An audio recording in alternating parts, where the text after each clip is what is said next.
পুঁই শাক দিয়ে ইলিশ মাছের ঝোল। ইলিশ মাছ আর পুঁই শাক দুইটাই আমার অনেক বেশি পছন্দ। আজকে এই রাতের বেলা নুডলস রান্না করব, তাও আবার রাইস কুকারে। এই মামার হাতের ফুচকা আমার ভীষণ ভালো লাগে।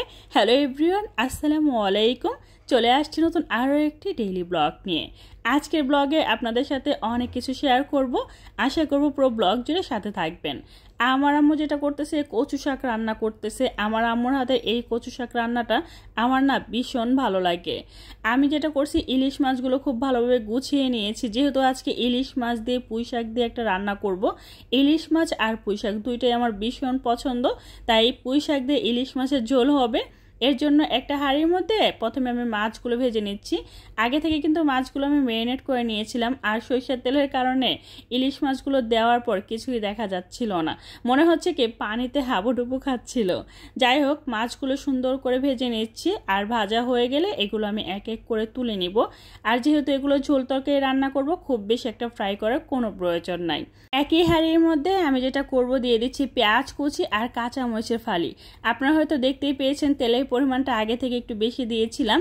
এবার এই রান্নার মধ্যে যা যা মশলা দরকার সব কিছু দিয়ে পুঁই শাকের ডাঁটাগুলো দিয়ে দিচ্ছি, কারণ পুঁই শাকের ডাঁটাগুলো আগে থেকে আমি আলাদা করে রেখেছিলাম, যাতে করে খুব সুন্দর করে কষিয়ে নেওয়া যায়। এতে করে ডাঁটাটা খুব সুন্দর করে সফট হয়, কারণ শাকটা তো তাড়াতাড়ি সফট হয়ে যায় আর ডাঁটাগুলো একদম মনে হয় খাড়া খাড়া হয়ে থাকে।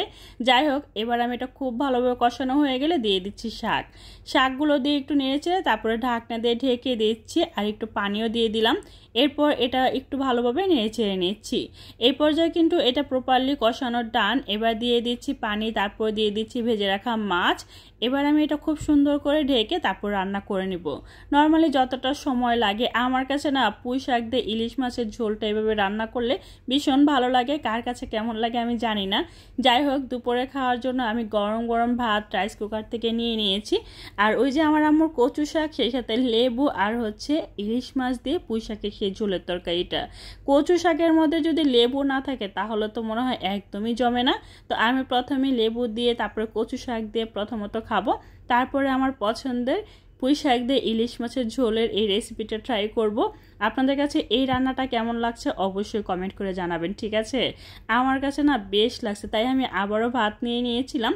সন্ধ্যার সময় একটু নিচে নামছিলাম, তারপর একটু ঘোরাফেরা করে ফুচকা কিনে বাসায় নিয়ে আসতেছিলাম। তারপর মনে হলো একটু আপনাদের সাথে শেয়ার করি। এই মামার দোকানের ফুচকাগুলো আমার ভীষণ ভালো লাগে। সবসময় অনেক ফুচকা বানালে আমাকে একটু টেস্ট করা যে কেমন হয়েছে, ঝাল কি আর একটু বেশি লাগবে না কম লাগবে। বাট আজকে মামাকে আমি বললাম আপনি টেস্ট করেন। ফাইনালি আমাদের ফুচকাগুলো বানানোর ডান। আচ্ছা, মানুষ যে পানিপুরি খেয়ে কি মজা পায় আমি নিজেও জানি না। আমার কাছে পানিপুরি একদমই ভালো লাগে না, আমার কাছে ফুচকাটা সবচেয়ে বেশি ভালো লাগে।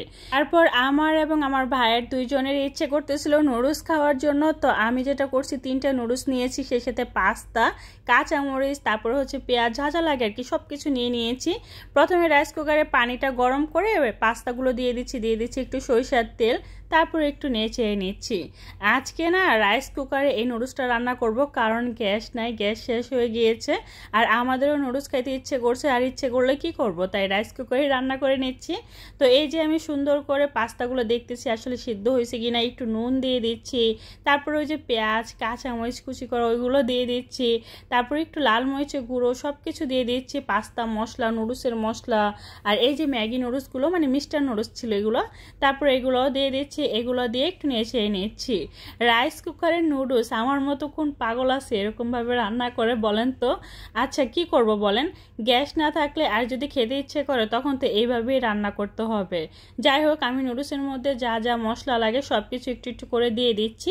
এবার দিয়ে দিচ্ছি একটু ওয়েস্টার্ন সস, তারপরে দিয়ে দিব সয়া সস, কারণ এই সসগুলো ছাড়া আমার কাছে মনে হয় নুডলসটা আমার একদমই ভালো লাগে না। তারপরে নুডলসের যে মশলাগুলো থাকে সেগুলো দিয়ে দিচ্ছি। মাত্র একটা ডিম ছিল ফ্রিজে, তো সেটাই আমি ফাটিয়ে তারপরে সুন্দর করে দিয়ে একটু নেড়ে নিচ্ছি। যা ছিল আর কি তা দিয়েই হচ্ছে নুডলস রান্না। আচ্ছা, আমার মতো এরকম কি আছে কেউ যে যা বাসায় থাকে তাই দিয়ে রান্না করে খেয়ে ফেলা হয়? তো ফাইনালি আমার নুডলস রান্নাটা ডান, দেখতেই পাচ্ছেন কত সুন্দর দেখা যাচ্ছে। এবার আমি আমার প্লেটে সুন্দর করে সার্ভ করে নিব। জিনিসটা দেখতে যেমনই দেখা যাক না কেন, খেতে কিন্তু দারুণ হয়েছিল। আচ্ছা, আমার আজকের এই ব্লগটা কেমন লাগছে অবশ্যই কিন্তু কমেন্ট করে জানাবেন, ঠিক আছে? ভালো লাগলে লাইক কমেন্ট শেয়ার করে দিবেন, চ্যানেলটা সাবস্ক্রাইব করে রাখবেন, আর পেজে লাইক ফলো দিয়ে সবসময় সাপোর্ট করবেন। সবাই ভালো থাকবেন, সুস্থ থাকবেন। আল্লাহ হাফেজ।